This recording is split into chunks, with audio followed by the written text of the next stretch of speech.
ચાંદોદના શ્રી રણછોડરાયજી મંદિરે દેવઉઠી 11ના પાવન દિને તુલસી વિવાહ ઉત્સવની ભક્તિભાવપૂર્વક ઉજવણી। પવિત્ર તીર્થ ક્ષેત્ર ચાંદોદ ખાતે આવેલા પૌરાણિક શ્રી રણછોડજી મંદિરે કારતક સુદ 11ના માંગલિક દિને પરંપરાગત તુલસી વિવાહ ઉત્સવનું અત્યંત ભક્તિભાવપૂર્વક આયોજન કરવામાં આવ્યું હતું।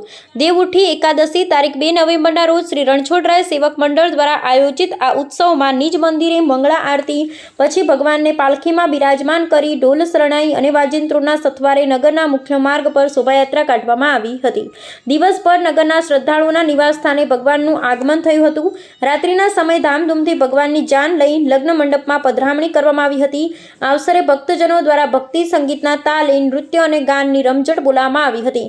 સાથે જ ભવ્ય આતિશબાજી કરી ભગવાનનું ઉમળકાભેર સ્વાગત કરવામાં આવ્યું હતું। નગરના મુખ્ય બજારો મંદિર વિસ્તારને વીજળીના સુશોભન અને સુંદર મંડપથી શણગારવામાં આવ્યા હતા, જેને કારણે સમગ્ર વાતાવરણ ઉત્સવમય બની ગયું હતું। મોટી સંખ્યામાં ઉપસ્થિત નગરજનો, ભાવિકો અને સાજન માજનની હાજરીમાં આ ધાર્મિક વિધિ સંપન્ન થઈ હતી। ગાયક વૃંદાના કંઠે મધુર ભક્તિપદો અને લગ્ન ગીતોની રજૂઆત સાથે ભૂદેવોએ શાસ્ત્રોક્ત મંત્રોચ્ચાર કર્યા હતા, જેની સાથે ભગવાન શ્રી રણછોડજીના શુભ લગ્ન તુલસીજી સાથે સંપન્ન થયા હતા। સંગીત સંધ્યા સહિતના કાર્યક્રમોએ તુલસી વિવાહના આ પાવન પ્રસંગમાં ધાર્મિક ઉમંગ અને અનેરો ઉત્સાહ ભરી દીધો હતો।